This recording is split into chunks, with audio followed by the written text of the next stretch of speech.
تفریح کرنے کے لیے باغات ہیں، نہریں ہیں. اب یہ نہیں ہے کہ وہ نہریں گھوم رہی ہیں اس کے اوپر آپ جو ہے ٹی بنا کے محل بنایا ہوا ہے. نہیں، وہ الگ ہیں، ریزیڈینشیل ایریاز الگ ہیں، پھر وہ تفریح کرنے کے مقامات وہاں الگ ہیں. اور اس کے علاوہ جو جس طرح یہاں پر مینجمنٹ ہوتی ہے، وہ مینجمنٹ اسٹاف ہے وہاں کا، ان کی بلڈنگز، عمارتیں، اس طرح کی چیزیں جو ہے وہاں ہیں. خواب و خیال کی بات نہیں ہے، اسی طرح کی دنیا ہے جیسے یہاں پر ہے، بس تھوڑا سا بدلا ہوا ہے. وہاں پر کوئی کیمیکلز نہیں ہیں. اب یہاں تو ہماری جو اوپر دھوپ پڑ رہی ہے، دھوپ تو الٹیمیٹ سورس ہے نا ہائیڈروجن کا. تو نہ جانے اس ہائیڈروجن سے جب بھی ہماری اسکن کے ساتھ کانٹیکٹ کرتا ہے تو پھر کیمیکل ریئیکشن ہوتا ہے. پھر اس کے بعد جب ہم سانس لیتے ہیں تو وہ ہمارے اندر جو دھوپ کے ذرات ہیں، دھوپ کے جو یعنی ایٹمز ہیں، وہ جاتے ہیں.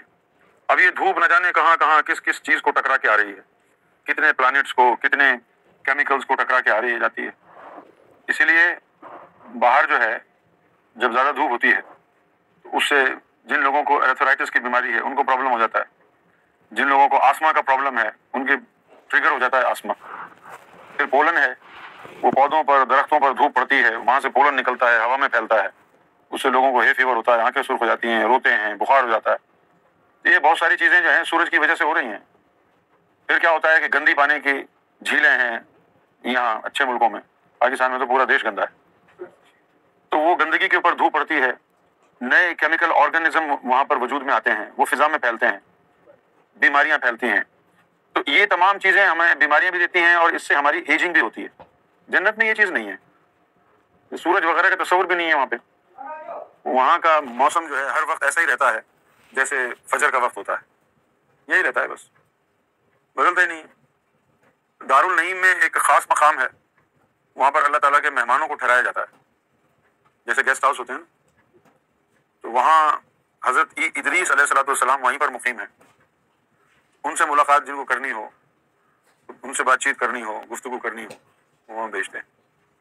اب آپ کسی ملک سے یہاں تفریح کرنے کے لیے آئیں تو لوگوں کے گھروں میں تو نہیں گھسیں گے نا، ہوٹل میں رہیں گے. اب ہم کو کیا پتا دارالنعیم میں لوگوں کے محلات کیسے ہیں، کوئی رہ رہا ہے یا چھٹی پہ گیا ہو. ہم تو دارالنعیم میں گئے ہیں، کسی کے گھر میں تو نہیں گئے. دوسری بات یہ ہے جو ہمیں عقل سمجھاتی ہے کہ ابھی یوم محشر سے پہلے کوئی وہاں گیا ہی نہیں ہے، تو ظاہر خالی ہوں گے. گیا ہو آدمی، اندر گھسا ہو تو پھر پتہ چلے کہ بھئی یہ تو تالا لگا ہوا ہے یا کوئی رہ رہا ہے. لیکن جب ہمیں پتا ہے کہ ابھی وقت آیا نہیں جنت میں کسی کے جانے کا، ہم تو ایسے ہی. دارالنعیم میں جانے کا مقصد تو کچھ اور تھا نا. ایک تو یہ ہوگا کہ وہاں ادریس علیہ السلام تیاری میں مصروف ہیں، انہوں نے امام مہدی کا استقبال کرنے کے لیے زمین پر آنا ہے عیسیٰ علیہ السلام کے ساتھ. ادریس علیہ السلام نے بھی آنا ہے، وہ بھی جنت میں چلے گئے. امام مہدی علیہ السلام جب آئیں گے نا تو آپ نے ان کی شان کیا، آپ کو پتا ان کی شان کیا ہوگی. جن کے غلاموں میں ادریس اور الیاس اور عیسیٰ چل رہے ہوں، اس مرشد کی شان کیا ہوگی. جس کے مریدوں میں عیسیٰ روح اللہ ہوں، جس کے مریدوں میں الیاس علیہ السلام ہوں، جس کے مریدوں میں ادریس علیہ السلام ہوں، تو کیا اس کی شان ہوگی یار. وہ پالکی اٹھا کے امام مہدی کی اپنے کاندھوں پر چلیں، شان ہی نرالی ہے نا. ان باتوں میں سے ایک آدھ کا حوالہ بھی آپ کو حدیثوں میں مل جائے گا، ظاہر سارے حوالے تو نہیں ملے. بہرحال ایک دفعہ جنگ ہو رہی تھی کافروں سے، حضور صلی اللہ علیہ وسلم بھی اس جنگ میں شریک تھے. اتنے میں جو ہے وہ حضرت الیاس علیہ السلام وہاں پہنچ گئے. انہوں نے کسی صحابی کو کہا ادھر آؤ. اب اس صحابی کو کیا پتا کون ہے یہ، تو انہوں نے جو ہے بلایا اور کہا کہ حضور کو جا کے کہو الیاس ملنے آیا ہے ایک آدمی آپ سے. وہ گئے، وہ کہا، حضور نے فرمایا تم لڑتے رہو میں آتا ہوں. اب وہ جنگ ہوتی رہی، وہ حضور کے ساتھ کونے میں پیچھے جا کے بیٹھ گئے. اور وہاں الیاس علیہ السلام نے حضور سے امام مہدی کی آمد کے بارے میں، ظہور کے بارے میں گفتگو کی. وہ پہلی دفعہ صحیح تعارف پیش کیا گیا حضور کی بارگاہ میں امام مہدی کا. وہاں کہا گیا کہ امام مہدی آپ کی نہیں ہماری برادری سے. آپ سمجھ رہے ہیں میری بات؟ اچھا، ایک اس کا ہے ظاہری مطلب اور ایک اس کا ہے باطنی مطلب. ظاہری مطلب کیا ہے؟ بھائی حضور کی برادری تو بنو ہاشم ہے، اور الیاس علیہ السلام کی جو بھی برادری ہوگی وہ حضور کو پتا ہوگی. ایک تو یہ ظاہری مطلب ہے، اور ایک اس کا باطنی مطلب ہے.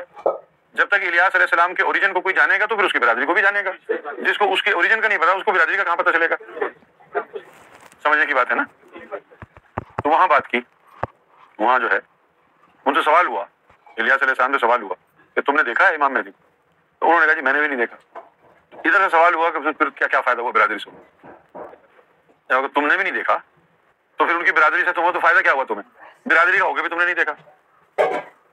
اچھا پھر اطلاعات پہنچ گئی ادریس علیہ السلام تک کہ دنیا میں اس وقت اس طرح کی باتیں گردش کر رہی ہیں، ضم کی تعلیم، عالم غیب اور یہ روح ریاض، اس طرح کی جو باتیں ہو رہی ہیں، یہ جو ہے ان کا ماتھا ٹھنڈا. تو ان کو یہ ذہن میں بات ہے کہ آ تو نہیں گئے کہیں. پھر ان کو یہ پتہ چلا کہ آ گئے ہیں لیکن انہوں نے اپنے آپ کو چھپایا ہوا ہے. اچھا حدیثوں میں آیا تھا کہ امام مہدی اپنے آپ کو چھپا لیں گے، تو لوگوں کے ذہن ظاہری ہیں، وہ سمجھ رہے ہیں کہ کسی گھر میں کسی ملک میں چھپے ہوئے ہوں گے، اور چھپا لیں گے سے مراد ہے غیبت میں چلے جائیں گے، چھپا لیں گے اپنے آپ کو، نظروں سے اوجھل ہو جائیں گے.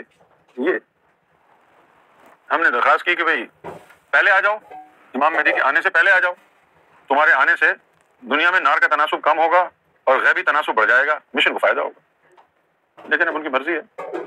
لیکن ہم نے بھی انہوں کہہ دیا آنا ہے تو آ جاؤ، نہیں آنا ہے تو ہم تمہارے محتاج تھوڑی، بھلے کوئی بھی برادری ہو، کیونکہ ہم تو غلام گوہر ہیں. ایک ہوتا ہے رشتہ غلام کا، ایک ہوتا ہے برادری کا. غلامی کا رشتہ ہر برادری سے بڑا ہے. بھائی اردو میں برادری والا بولتے ہیں، تم پنجابی میں بولتے گرائی ہیں، تو کہاں رشتہ داری اور کہاں کسی کا گرائی ہونا؟ تو وہ یہی کہیں کہ بھائی وہ ہمارے گرائی ہیں، ٹھیک ہے گرائی ہوں گے تمہارے، ہم تو غلام ہیں. اچھا قانون یہی ہے کہ جو ڈیوٹی پر ہوتا ہے طاقت اور اختیار اس کے پاس ہوتا ہے، بھلے اس کے بعد کوئی کتنا ہی بڑی عظمت والی ہستی آ بھی جائے، اس کے ہاتھ میں اختیار نہیں ہوتا. پوچھنا پڑے گا اس کو، پوچھنا پڑے گا کہ بھائی آ جائیں، یہ کر لیں وہ کر لیں. یہ مرتبے کی بات نہیں ہو رہی، اپوائنٹمنٹ کی بات ہو رہی ہے. جب ہم نے کہا تو انہوں نے نہ کر دی. اب وہ 4 دفعہ 5 دفعہ کہہ چکے ہیں ہم آ کے مدد. ایک دفعہ پوچھا تھا وہ کافی ہے. اب ہم نے مائنڈ چینج کر لیا. اب ہم یہ دیکھنا چاہتے ہیں کہ ہمارے میں کتنا دم ہے، ہمارے میں کتنا دم ہے. تم رکھو اپنے عالم غیب کی باتیں اور اپنا نور، ہم اب اپنے آپ کو ٹیسٹ کرنا چاہتے ہیں ہمارے میں کتنا دم ہے. کیا ہمارے دم سے، ہمارے وجود سے یہ کفر ختم اکیلے ہو سکتا ہے کہ نہیں؟ تمہاری ضرورت نہیں. باہر کا غلام ہے، ضرورت پڑے گی تو باہر کو پکاریں گے.